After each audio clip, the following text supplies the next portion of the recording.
tanpa mengurangi terpanjang lebar, mohon Prof. Inayati menyampaikan paparannya. Nanti kita sambut Mas Danang, baru kemudian kita dialog agar lebih relate, menyambung materinya, kira-kira begitu. Waktu dan tempat dipersilakan nomor Prof. Matur nuwun. Assalamualaikum warahmatullahi wabarakatuh. Salam sejahtera untuk kita semua. Sugeng Injil. Mungkin di sini tidak usah pakai prof ya. Tidak seperti di kampus. Di kampus tuh mau ujian gitu. Ya, jadi biasa saja. Mungkin sebagai pengantar. Nanti dengan kan menyebut saya Inayati. Tadi ada juga Mbak Maria itu Opi gitu. Mungkin kan belum kenal ini namanya siapa toh gitu. Ya, nama saya yang resmi itu adalah Inayati Adristianti.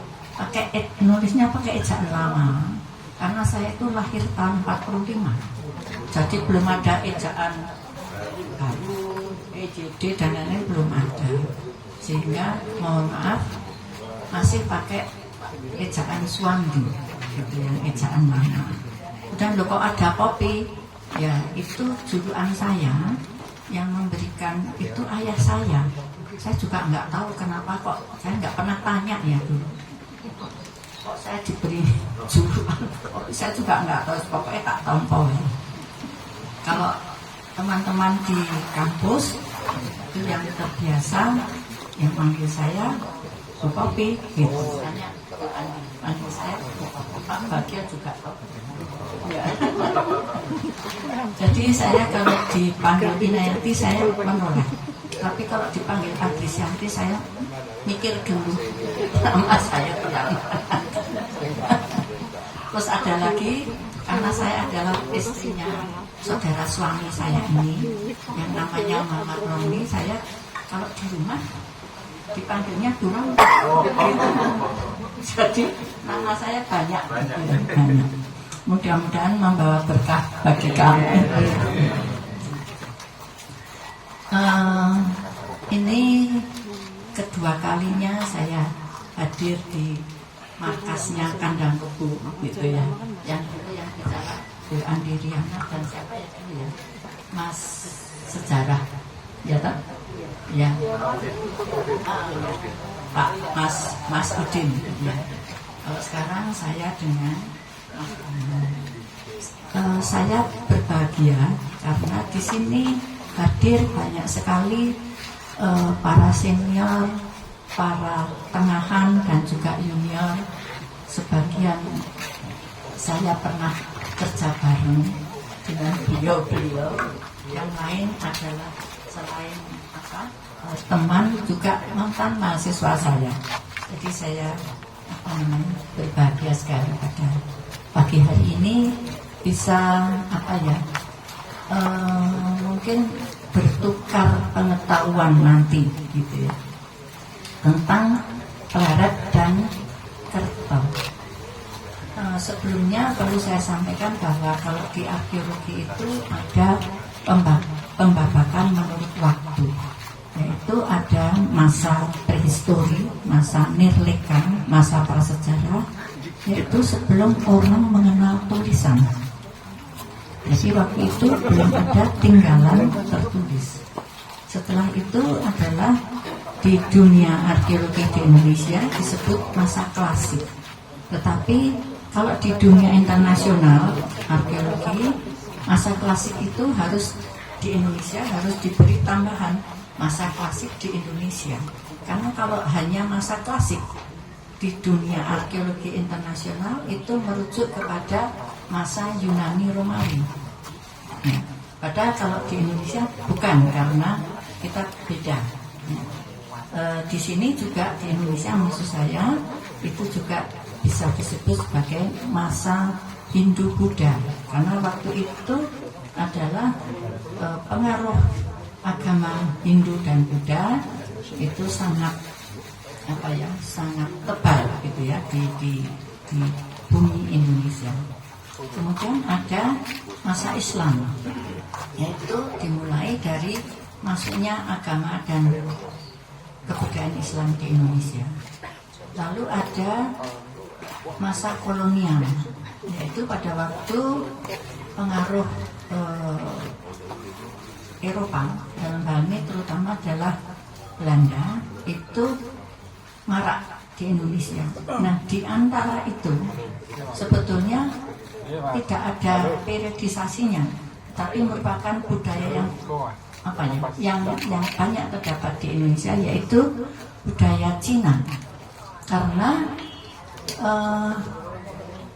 orang Cina itu datang di Indonesia itu sudah sejak zaman prasejarah, karena ada buktinya di Tanimbar sana. Lalu sampai masa-masa yang belakangan gitu ya. Nah, kalau masa kolonial itu dulu orang Belanda pun juga tidak aware, tidak ini budaya mereka sendiri gitu. Jadi kemudian kita yang kemudian memberi cap gitu masa kolonial. Nah, kalau di universitas, khususnya di UGM, mata kuliah yang tentang itu kami sebut itu bergurau mata kuliah pariwisata. Lawang Eropa, Asia Tenggara, Asia Timur gitu kan kayak jalan-jalan kemana-mana. Nah, sekarang saya diminta oleh teman-teman untuk menyampaikan tentang Keraton Pleret dan Kerto. Ini kalau dari periodisasi masuk masa itu tadi masa Islam. Tetapi di dalam baik yang Islam maupun yang Hindu-Buddha klasik itu ada lagi spesialisasi kalau merujuk kepada dunia kedokteran ya, yaitu permukiman, perkotaan.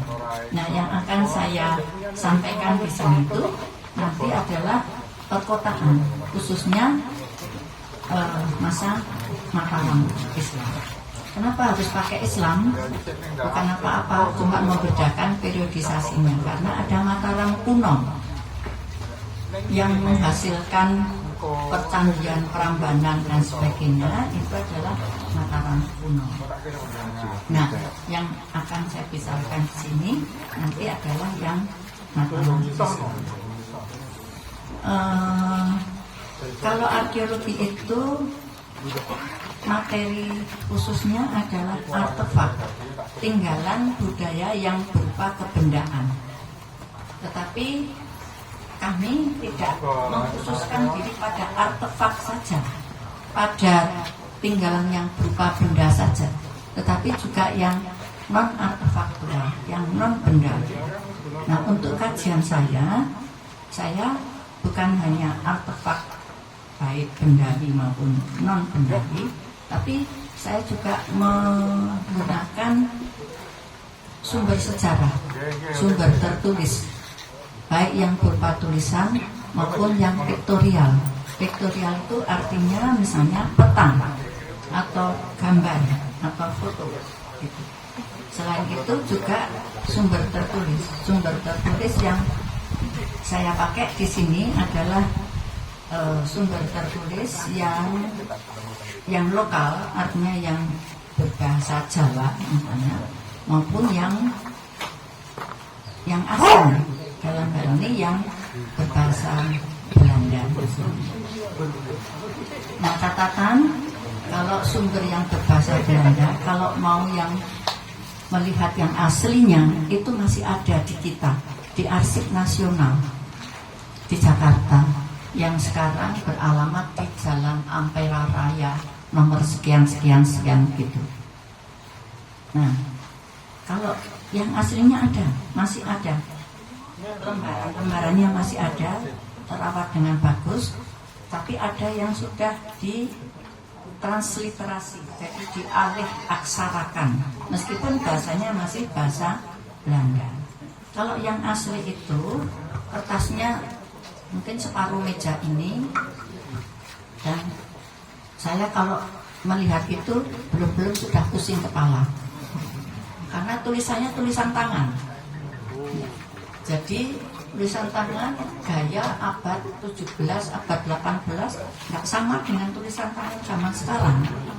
Jadi saya sebagai peneliti melihat itu, kemudian mencoba membaca, tetapi untuk lebih lancarnya saya membaca yang sudah dialih aksarakan, tetapi tetap dengan bahasa Belanda kuno.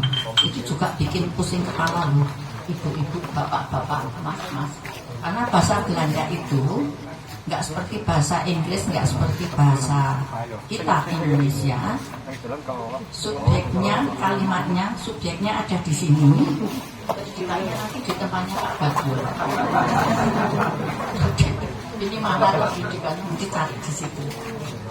Di tengah itu adalah keterangan dan lain sebagainya. Satu catatan, kalau zaman saya dulu Bu Andi, kalau zamannya Bu Andi sudah tidak ya. Kami itu dulu wajib bahasa Belanda. Saya 4 tahun belajar bahasa Belanda supaya bisa membaca. Ujian akhir itu dosen kami buka buku bahasa Belanda, tolong bukan diterjemahkan, tapi isinya apa gitu. Karena kami tidak dididik untuk menerjemahkan, tetapi untuk membaca. Jadi itu bekal kami. Baiklah, sekarang itu tadi yang macam-macam ya, sekarang yang on the right track. Ya, kalau berbicara mengenai pleret dan kertas, sebetulnya kita itu tidak bisa seperti memotong kue. Di sini kebetulan nggak ada cake ya. Kalau cake itu kan ada pisau dipotong, gitu satu ke sana gitu kan. Ya. Tapi kalau kita berbicara sejarah itu nggak bisa, harus dari awal. Tetapi kalau saya membicarakan dari awal, ya mungkin sampai seminggu. Kalau kuliah itu 1 semester. Jadi sekarang itu pengantarnya dari situ dulu. Kalau kerajaan Islam di Jawa itu mulainya adalah dari Demak. Sebetulnya kerajaan Islam yang paling tua di Indonesia itu bukan di Demak. Ada yang tahu di mana? Ya, Samudra Pasai. Saya pernah ke sana naik mobil dari Banda Aceh sampai Samudra Pasai itu ternyata jauh Pak. Berangkat dari hotel di Banda Aceh itu sebelum subuhannya di jalan, sampai makan siang belum sampai. Jadi bisa dibayangkan betapa besarnya Republik Indonesia. Naik pesawat terbang dari Banda Aceh ke Papua itu sama dengan naik pesawat terbang dari Belanda sampai Yunani. Itu tadi besarnya negara kita, luas. Saya langsung ke sini saja karena ini yang fokusnya kita di Jawa. Jadi kita mulai dari Demak. Kemudian bersamaan dengan Demak itu ada Cirebon, Banten. Kemudian periode selanjutnya adalah Pajang, baru Mataram Islam. Nah, Mataram Islam itu kota kerajaannya, ibu kotanya itu mulai dari Kota Gede, kemudian ada Kerto, ada Pleret, kemudian Kartosuro, lalu pecah menjadi Surakarta dan Yogyakarta. Di Surakarta kemudian juga ada lagi sentilannya, yaitu Kadipaten Mangkunegaran. Kalau di sini Kadipaten Pakualaman. Ya. Nah, sekarang kita ambil yang Kerto Pleret saja, gitu ya.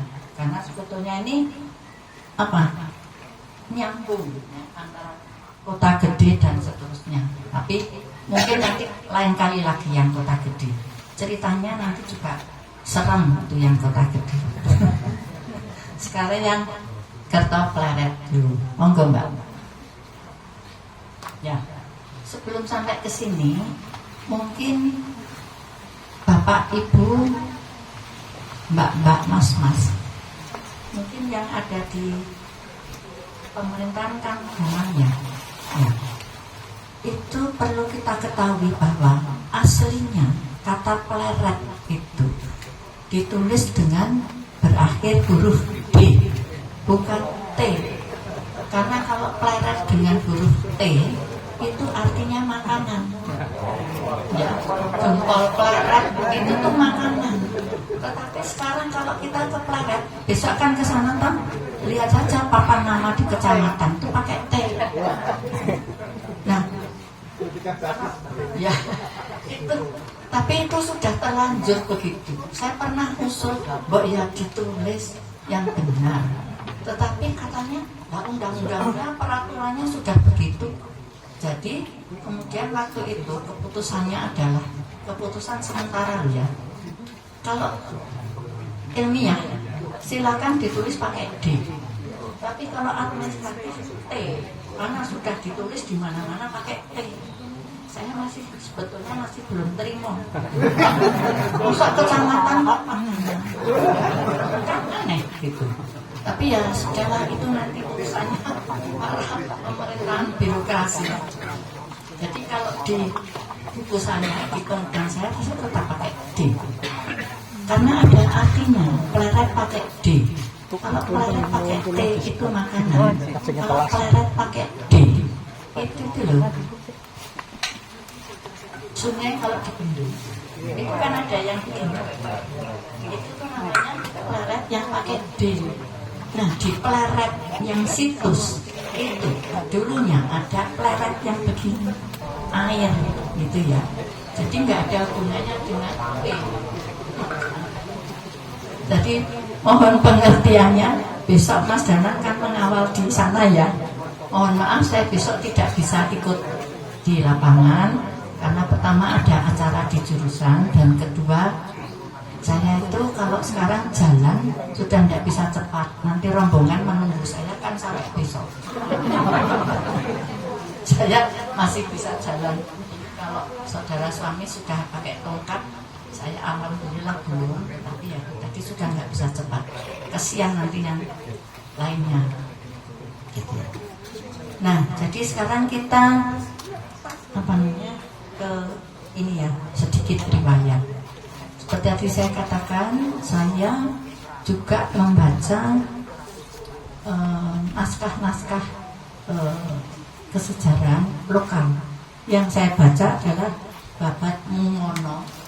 Jangan dibaca Mumana, Mumono ya. Babat Mumono dan Babat Ing Sangkala.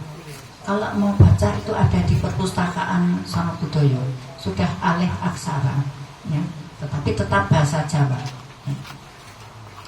Nah di sini supaya apa namanya nggak usah mikir tahun Jawanya, saya konversikan saja ke tahun internasional ya, Masehi.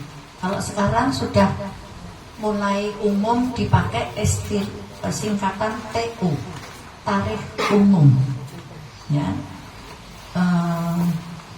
apa namanya, sehingga ada STU sebelum tarikh umum, itu dulu SM sebelum Masehi, kemudian ada TU tarikh umum. Supaya nggak mikir lagi, saya pakai yang sudah dikenal luas ya. Jadi Sultan Agung itu kan berkeratonnya di Kota Gede ya. Tetapi pada tahun 1618 itu mulai membangun di Karto. Jadi beliau mulai berkeraton di Karto. Kemudian 1643 beliau itu mulai membuat segaran di Pleret. Segaran itu dinamai Segoroyoso. Sayangnya Segoroyoso itu sekarang sudah menjadi pemukiman yang padat. waktu saya melakukan penelitian kalau saya lihat sudah berbelas tahun yang lalu, tahun 85-86, kami masih bisa mengebur tanah di situ, sehingga masih bisa diteliti di laboratorium. Tanah yang hasil pengeburan itu menunjukkan endapan air.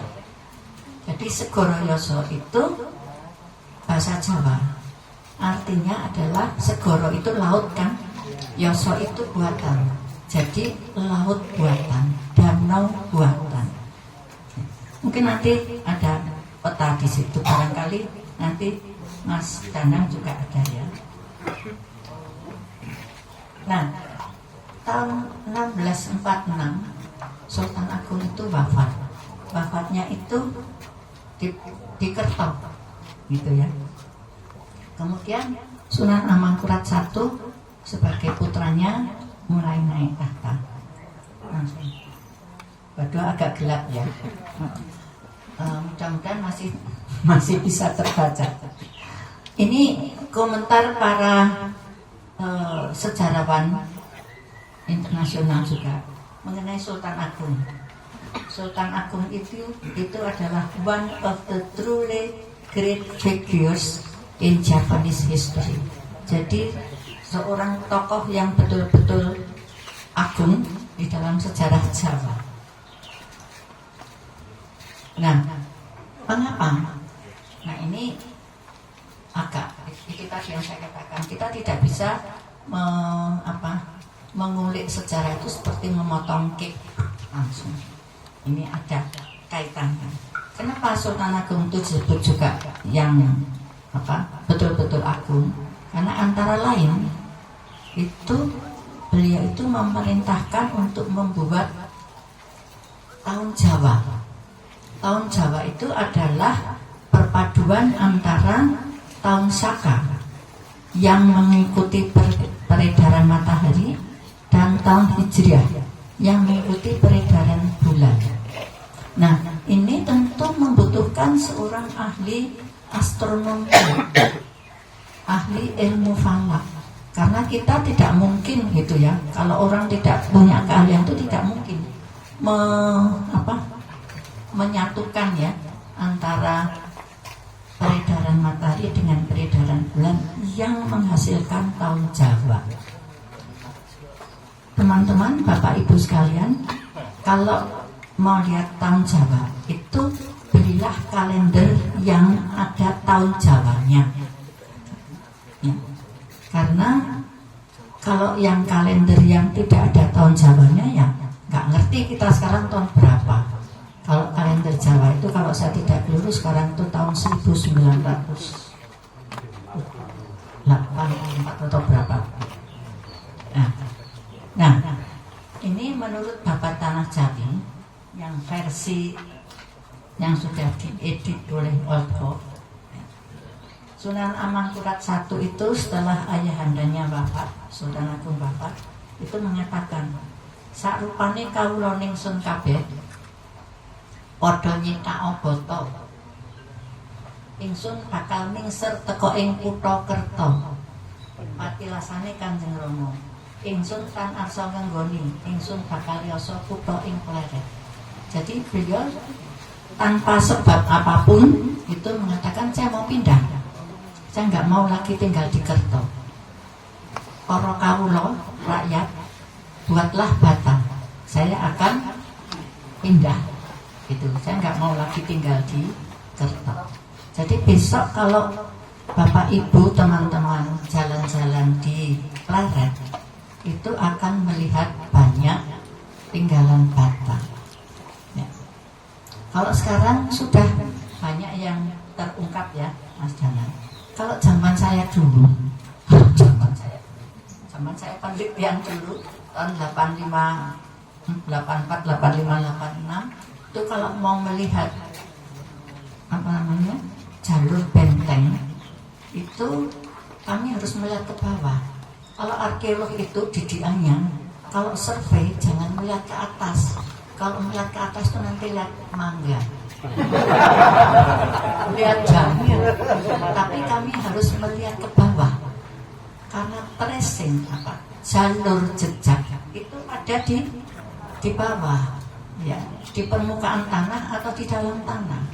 Jadi tidak boleh kok survei itu besok kalau jalan-jalan sana jangan lihat ke atas ya. Nanti lihatnya mungkin musim apa ya di sana, rambutan, mungkin nanti yang dilihat rambutan, durian, lihat ke bawah. Ya. Kalau sekarang sudah banyak yang kelihatan ya, Mas Dana, Mas-mas, Mbak-mbak, besok tidak usah terlalu nunggu gitu karena sudah banyak yang terbuka, sudah dibuka. Meskipun ada risikonya. Risikonya adalah bata tidak sama dengan batu. Jadi kena cuaca itu lebih berisiko. Nanti mengenai bata saya cerita sendiri aja. Ya, jadi menurut Bapak Ting Sangkolo, Amangkurat I pindah ke keraton yang baru itu 1647 Masehi. Kemudian memerintahkan membuat pagar keliling dari bata. Puncaknya batu putih. Jadi kalau ini pagar itu ada puncaknya.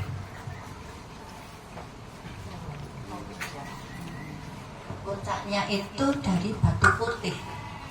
Batu putih yang dibuat supaya bisa nutupi atap tembok benteng itu. Nah, dari mana batu putih itu? Kalau hasil penelitian kami dulu, batu putih itu diambil dari perbukitan yang di seberang selatan Pleret, jadi seberang Kali Opak. Ya, masih ada bekas tambangnya. Jadi bisa kita bayangkan bahwa benteng itu dulu selain kuat itu juga ada efek, ada faktor estetikanya. Jadi yang di bawah itu merah, kemudian di atas putih. 2 tahun kemudian membangun masjid. Kemudian setahun sesudahnya Krapyak Wetan itu diperluas. Jadi sampun pirsa Krapyak ini kan menapa? Krapyak itu adalah hutan perburuan. Hutan perburuan khusus untuk keluarga kerajaan. Gitu.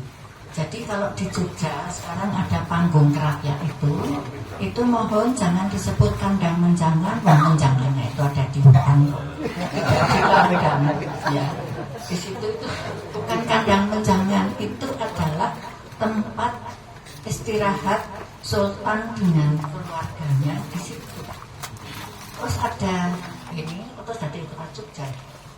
Di atas ada tingkatnya, ya bisa naik ke atas itu dulu juga dipakai putri-putri keraton kalau mau melihat aduh para pangeran itu cakap enggak ya berburu gitu. Jangan-jangan cuma duduk-duduk yang berburu abdi dalamnya gitu.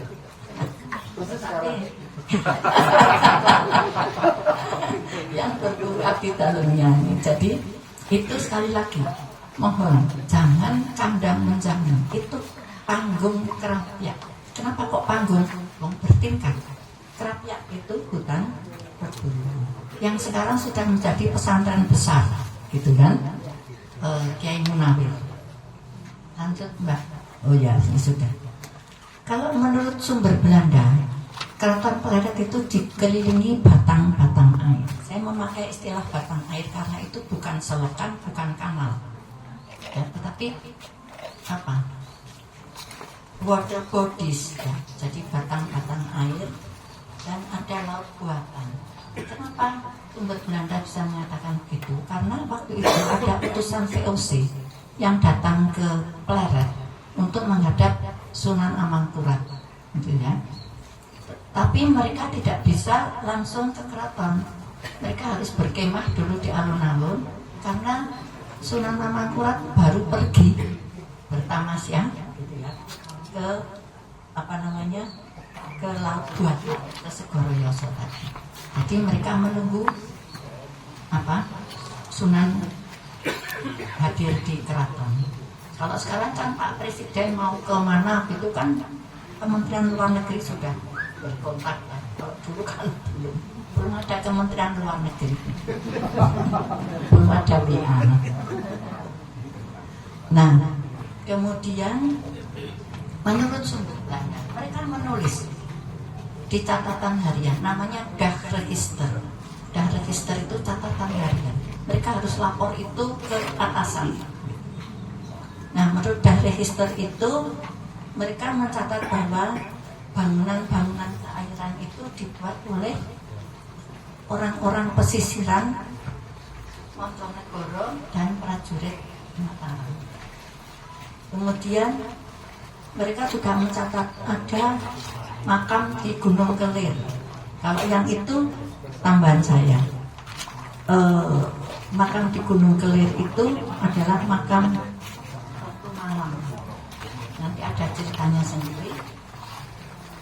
Itu adalah pembangunan fisik yang terakhir zaman periode Sunan Amangkurat pertama. Kemudian ada lagi makam Bayu Sumurup. Nah ini yang agak seru. Agak serunya itu karena yang mencatat itu adalah putusan Belanda. Tetapi di dalam naskah-naskah lokal itu tidak ada dicatat mengenai apa yang terjadi dengan makam Bayu Sumurup. Jadi saya menggok sebentar hubungannya dengan Gunung Kelir. Jadi di situ yang dimakamkan adalah Ratu Malang. Ratu Malang itu sebetulnya istri seorang dalang, ya. Tetapi Sunan Amangkurat melihat itu Ratu Malang itu terus jatuh cinta, nggak bisa diapa-apakan. Jadi diambillah itu yang istri orang. Nah, pada waktu itu para alim ulama kan protes, gitu. Loh, ini kan istri orang. Jangan dong, ini kata saya ya, bukan kata ulama. Jangan diambil, wong itu istri orang. Nah, Amangkurat kan marah. Terus memerintahkan supaya para ulama itu dihukum mati. Bukan hanya pak kiainya, termasuk bunyainya, termasuk keluarganya, termasuk pendereknya. Tapi yang mencatat itu adalah sumber Belanda. Sumber kita tidak mencatat itu. Gitu. Nah, ini yang masih tanda tanya besar. Nah, kemudian antara lain yang itu yang dihukum mati itu antara lain kan keluarga sendiri, yaitu pamannya sendiri. Dengan ini karena nanti ada hubungannya dengan Roro Oyi. Jadi ada wanita lain yang juga menjadi heboh. Jadi Mataram Islam zaman Sunan Amangkurat periode Pleret itu ada banyak drama. Kalau sekarang jadi drakor. Jadi drakor itu karena itu tadi hubungannya kalau tidak istri orang ini sudah didedei. Bahasa Indonesia ya Pak, didedei. Saya misalnya ada seseorang itu ya dimbu. Ada gadis masih kecil ya, cantik, isok tadi istri saya. Tapi karena masih kecil kan nggak bisa dititipkan pada pamannya gitu. Nah, selama itu putra mahkota itu melihat si gadis ini yang namanya Roro Oyi. Nah, Roro Oyi-nya ya pilih putra mahkotamu sing nom gitu kan, daripada Kanjeng Sunan Amangkurat. Nah, jadi geger, jadi ribut, sampai itu tadi pamannya pun dihukum mati gitu, dan dimakamkan di Bayu Sumurup. Ya. Nanti ceritanya menurut nanti lagi ya. Nah, ini yang Gunung Kelir. Sekarang tampaknya sudah ada apa namanya, gapura yang bagus ya. Ini saya ambil sekian belas tahun yang lalu. Mengapa saya tanya? Supaya Bapak Ibu, teman-teman tahu situasinya seperti apa aslinya. Itu ada tembok yang setebal itu dan seterusnya di atas bukit ini. Kalau dulu saya masih sanggup naik turun bukit itu 5 kali sehari. Kalau sekarang ya saya dari bawah saja. Kaki saya sudah nggak mungkin. Nah itu makam-makam yang di atas. Lanjut. Ya ini jirat makam Ratu Malang yang ada tanda panahnya. Lanjut. Nah banyak tindakan Sunan Amangkurat I yang menimbulkan kekacauan politik. Rakyat dan bangsawan melakukan perlawanan. Kemudian masuklah Trunojoyo dengan pasukannya yang kemudian berhasil menduduki Keraton Pleret. Ya. Kemudian Susuhunan dengan beberapa putra itu kan meloloskan diri. Mereka dulunya meloloskan diri itu pergi ke makam Imogiri. Mungkin maksudnya sebagai orang Jawa itu kan nenepi dan lain sebagainya. Kemudian berjalan ke Batavia mau minta bantuan VOC, tapi belum sampai Batavia sudah meninggal di Wonoyoso, dimakamkan di Tegalwangi. Tegal Arum itu di dekat kota Tegal sekarang. Jadi satu-satunya raja di Mataram Islam yang tidak dimakamkan di Imogiri itu adalah Sunan Amangkurat I. Yang lainnya kan di Imogiri. Nah ini makam Banyu Sumur. Kalau tadi makam di Gunung Kelir itu kan di atas bukit. Sultan Agung juga dimakamkan di Imogiri yang di atas bukit. Tetapi kalau Banyu Sumur ini di lembah, jadi tidak di atas, tapi di lembah di bawah. Itu foto makamnya. Saya berpikir ini tentu ada maksudnya. Kenapa tidak dimakamkan? Padahal ini pamannya. Kenapa tidak dimakamkan di Imogiri, tapi di Banyu Sumur? Dan yang dimakamkan di Banyu Sumur itu adalah orang-orang kerabat kerajaan dan orang dekat lingkungan keraton yang dihukum mati. Termasuk dulu adalah Patih Danurejo. Itu juga dimakamkan di Banyu Sumur. Jadi mesti ada latar belakang filosofinya. Kalau yang lain di atas bukit, yang ini di lembah. Nah, sebelum sampai ke makam Banyu Sumur itu masih agak di atas, kita akan lewat desa Banyu Sumur yang itu produsen keris kan, ya. Jadi dekat itu. Nah ini pada waktu Sunan Amangkurat I itu meloloskan diri ke Imogiri lalu meninggal di Wonoyoso. Itu kan keraton diduduki oleh Trunojoyo. Di dalam alam pikiran Jawa itu sebuah keraton kalau sudah pernah dikuasai atau diduduki oleh musuh, itu menjadi bahasa Jawanya sangar. Sangar itu sudah tidak baik, tidak bagus lagi untuk dipakai. Gitu ya. Nah sehingga kemudian Amangkurat II memindahkan keratonnya ke Wonokerto, yaitu Kartosuro sekarang. Karena itu tadi Keraton Pleret sudah sangat sudah tidak baik untuk dipakai lagi sebagai ibu kota kerajaan. Tapi bangunannya tetap ada waktu itu. Karena pada zaman perang Diponegoro, benteng Keraton Pleret itu masih dipakai sebagai pertahanan oleh pasukan Diponegoro. Jadi hancurnya benteng Pleret itu adalah karena pertempuran antara pasukan Diponegoro dengan pasukan VOC. Benteng Pleret itu aslinya menurut catatan Belanda itu sekitar 4 meter tingginya, tebalnya sekitar 1 meter gitu. Nah, jadi kalau kemudian itu rusak, sekarang kalau kita ke sana tinggal lihat jejak-jejaknya ya, Mas Dana. Itu karena sebagian pada waktu perang itu, sebagian lagi ini yang menyedihkan. Batanya diambil untuk membuat pabrik gula.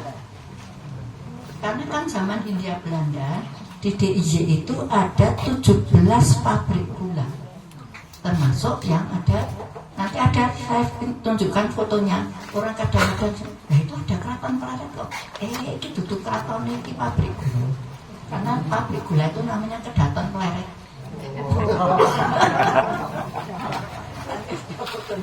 Ya, monggo. Nah, sekarang saya balik lagi ke kota Pleret. Komponen-komponen kota Pleret itu ada sekian gitu. Ada pintu gerbang Pampian. Jadi dulu orang kalau mau masuk ke kota kerajaan itu harus bayar cukai, harus bayar pajak. Itu ada pintu gerbangnya, tapi sekarang sudah nggak ada lagi ya. Ini ada di jaringan jalan sudah tentu. Ada pasar, bekasnya masih ada pasar Pleret, ya. Masjid Agung, tinggal apa namanya, Pinggang dan Umpak gitu. Kemudian ada Cepuri. Cepuri itu adalah benteng dalam, benteng yang melingkungi keraton. Lalu ada tanggul, bendungan, bangunan keairan. Sayangnya si tanggul itu sekarang sudah habis, tinggal sepotong karena diambili untuk bikin batak tanahnya. Jadi tanggul itu dulu adalah bekas galian Segoroyoso, dipindah jadi tanggul. Padahal tingginya waktu itu sekitar 4 meter. Itu untuk membendung banjir gitu. Nah, sekarang tinggal pelan-pelan. Sekarang tinggal sepotong. Alun-alun juga sudah tidak ada. Keraton juga tinggal bekas-bekasnya, nanti bisa dijelaskan. Taman dan rakyat juga demikian, pemukiman juga demikian. Nanti ada ininya, kemudian makam. Lanjut Mbak. Nah, ini pemakaman kerajaan itu dulu ada di Imogiri, belakang Masjid Agung Pleret, Gunung Kelir, Banyusungu. Lanjut. Nah, ini peta Pleret.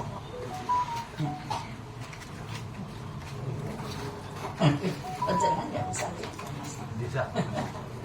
Ya, itu peta rekonstruksi Pleret. Ya. Ada apa namanya, jalur bentengnya, ada sungai dan seterusnya, ada apa namanya, tanggul. Lanjut Mbak. Nah, ini peta yang dibuat sekarang, artinya dengan berdasarkan hasil survei gitu ya. Ada di situ. Lanjut Mbak. Nah, dari apa, sisa-sisa artefak dan juga toponim itu dibuat rekonstruksi pola kota tradisional Jawa. Itu seperti itu. Itu sampai sekarang kan masih dibuat ya. Kota Jogja itu ada alun-alun di tengah, ada masjid gede, ada pasar di sebelah timur laut. Kemudian pusat pemerintahan ini kalau di Keraton ya, kalau di Pleret ngasih satu alun-alunnya, kalau di Surakarta dan Ngayogyakarta kan sudah 2, alun-alun lor dan alun-alun. Lanjut. Nah, toponim. Toponim itu adalah nama tempat.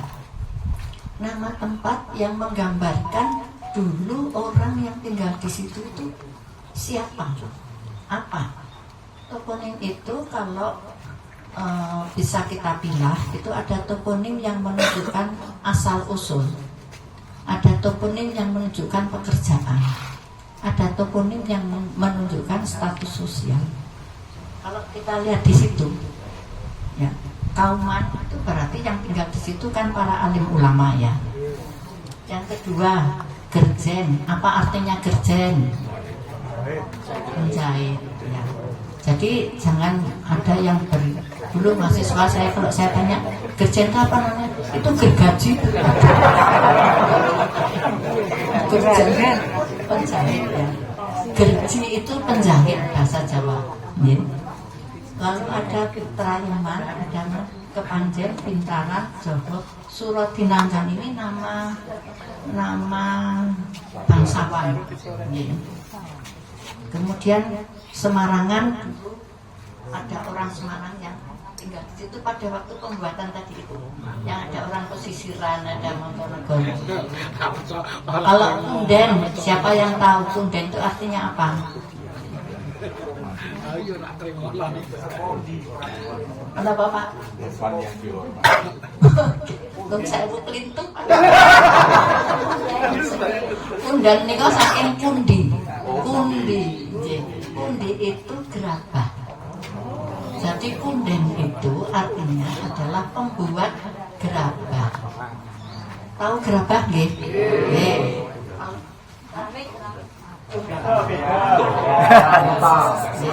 Gerabah itu yang dulu tanah liat itu loh. Kalau sekarang kan sudah nggak banyak ya. Kalau dulu kan masih ada tempayan dan lain-lain. Kami dulu base campnya di Punden gitu. Tapi sayangnya sekarang waktu itu sudah nggak ada apa tanda-tanda perundian, nggak ada, tidak ada, alat-alat pun sudah nggak ada. Demangan berarti arah Demang di situ. Kanoman itu tempat Adipati Anom. Iya. Tobratan, Wirokertan, Keputren. Nah ini yang saya juga heran. Ya kok toponim Keputren itu kok ada di luar benteng? Lah putri-putrinya kok ada colongi wong. Lah jauh ya dari benteng itu.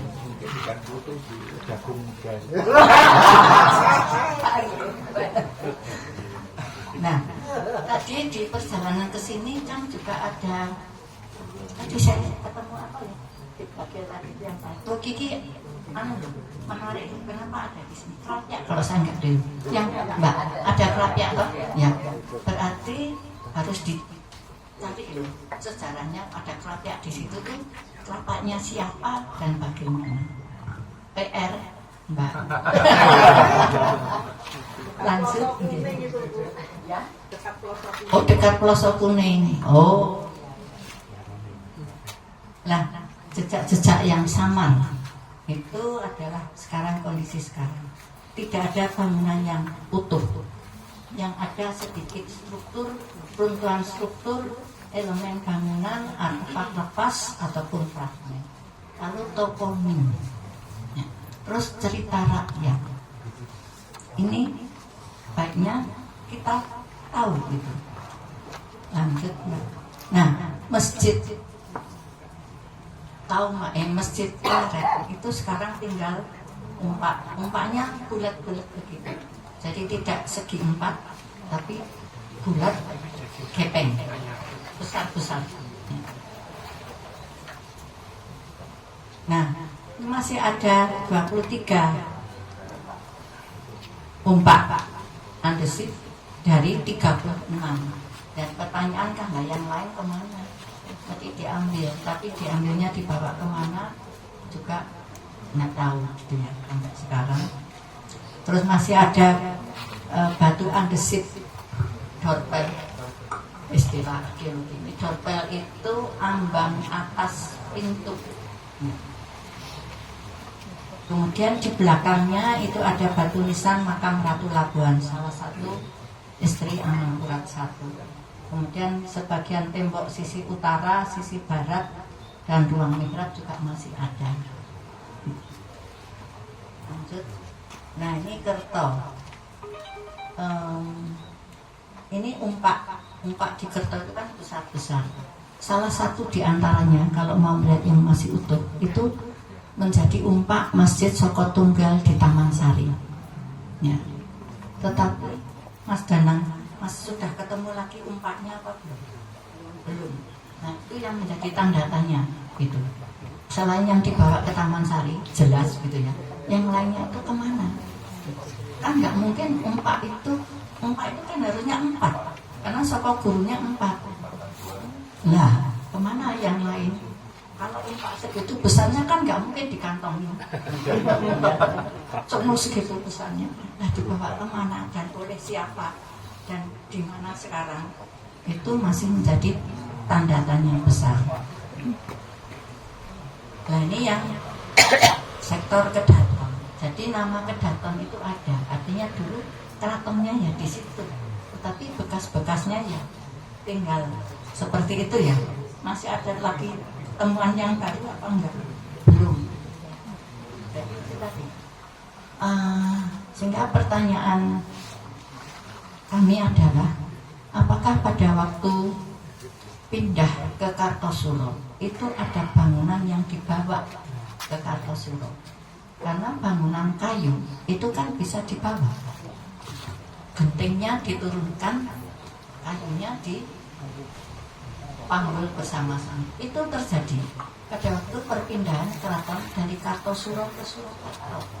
Itu ditulis di dalam babat Kartosuro. Yang dibawa itu Bangsa Witono. Gitu. Selain Bangsa Witono yang dibawa dari Kartosuro ke Surakarta itu beringin, tapi bukan yang sudah besar ya. Yang masih kecil dibawa pindah ke Surakarta, ditanam di alun-alun. Nah yang menarik itu adalah deskripsi Belanda mengenai alun-alun Pleret.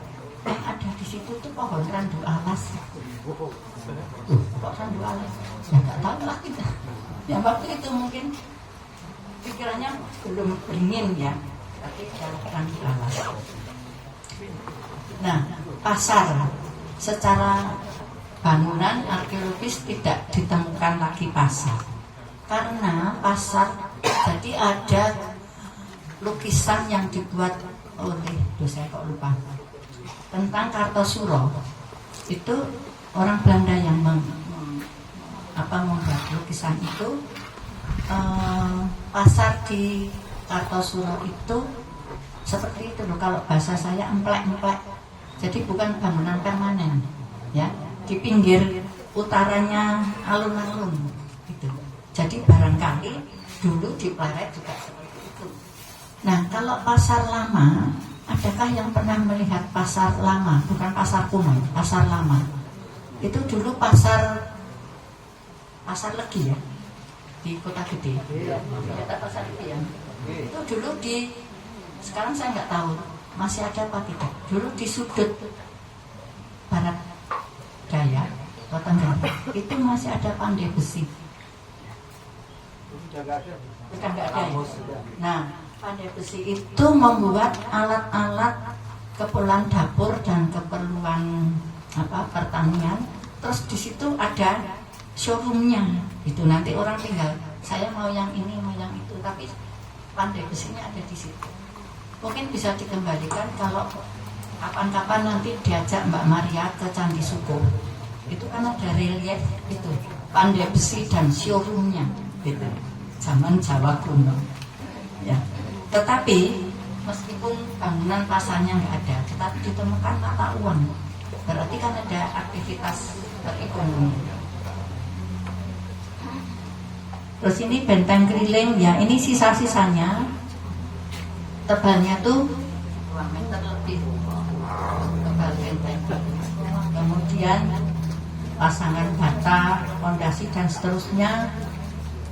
Waktu saya penelitian itu ternyata bata yang dipakai untuk membuat benteng itu kualitasnya lebih tahan daripada bata yang dipakai untuk membuat bangunan.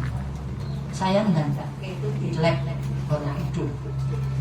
Jadi kekuatan bata, kemudian daya serap air dan sebagainya. Jadi mereka sudah memikirkan itu. Nah, kalau bapak Ibu mesti tahu, saya tanyanya yang mudah-mudah saja. Pak Ibu nggak usah jawab. Apa bata sekarang itu kalau kita beli bata itu gimana? Beli di toko bahan bangunan, batanya merah semua seperti ini atau belang bunteng atau gimana? Belang bunteng ya, campur ya. Karena bata sekarang itu proses pembuatannya tidak seperti bata kuno. Bata kuno itu diinjak-injak, masih tanah liat itu diinjak-injak, diambil kerikilnya gitu ya, supaya nanti lebih masif, lebih ini, kemudian diberi tambahan itu pasir atau sekam, diinjak-injak lagi, dibentuk bata, dijemur, terus membakarnya itu pakai tungku, kiln bahasa Inggrisnya ya. Nah sekarang itu kan bata itu dibakar di pinggir jalan pakai sekam, nanti sekamnya kabur kaminan ya, sehingga apinya, panasnya tidak merata. Itu mengakibatkan ketahanan bata sekarang itu nggak sama dengan bata dulu. Itulah sebabnya mengapa bata di benteng pleret itu pada diambil untuk membuat pabrik gula gitu. Karena itu tadi orang tahu iki apik gitu kualitasnya. Nah, ini sampai mana tadi? Oh, ini tanggul. Ini tanggul yang itu ada jalurnya itu yang tadi saya ceritakan, sekarang tinggal sepotong.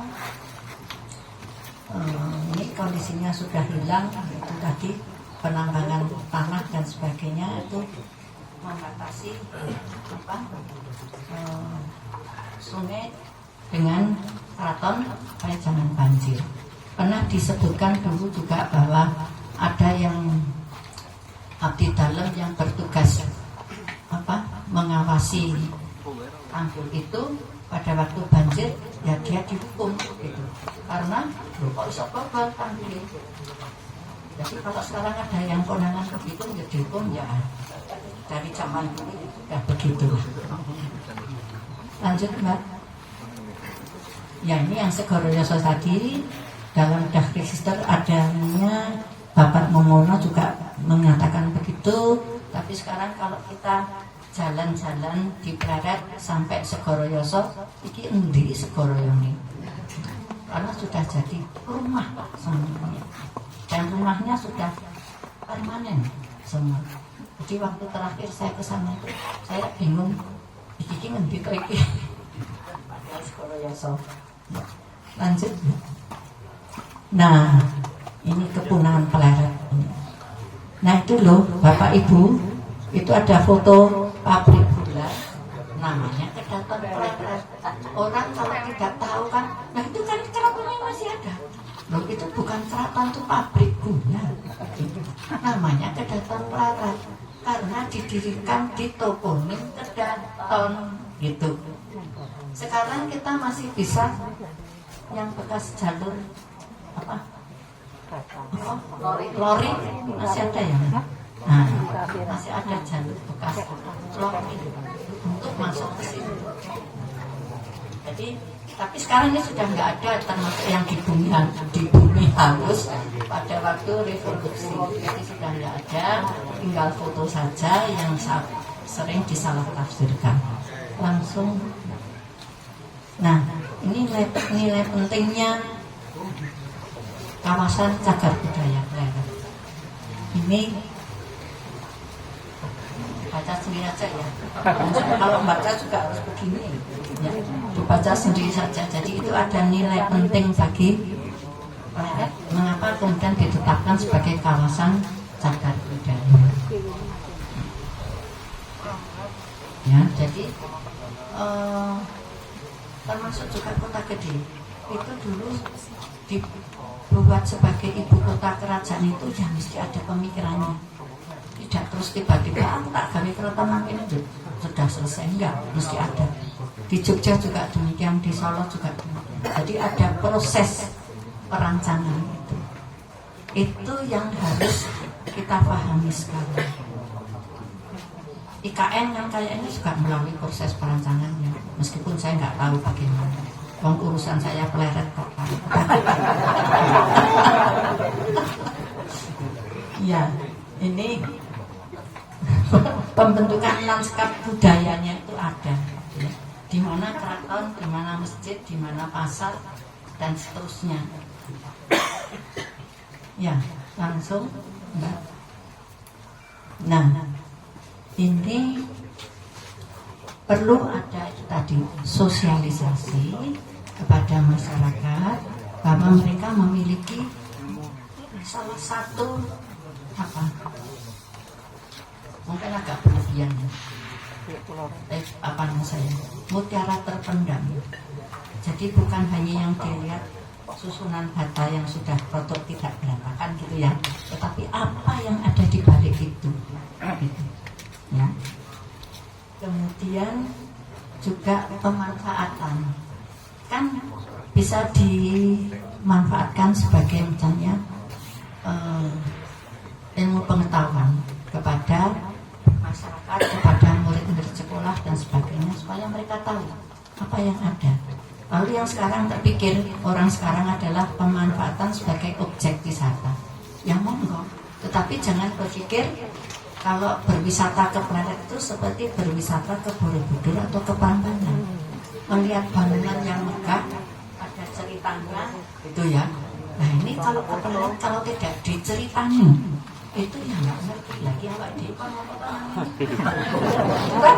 apa sih itu loh kok ming bata bersihkannya kan harus ada ceritanya gitu. Lalu juga jangan seperti yang di Kunjul Harjo, Perso Kunjul Harjo. Kunjul Harjo itu di Rembang ada perahu yang itu ya.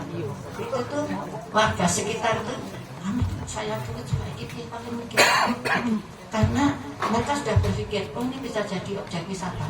Yang dibebaskan pertama kali itu lahan besar sekali. Nah ini untuk apa? Untuk parkir bis. Pikirannya itu nanti kan seperti Borobudur seperti yang lapang perang ini diangkat habis mikir. Nah jadi perlu apa ya? Pemahaman. Pemanfaatan itu ada, boleh di dalam undang-undang pun ada, boleh. Tetapi ya disesuaikan dengan situasi dan kondisi.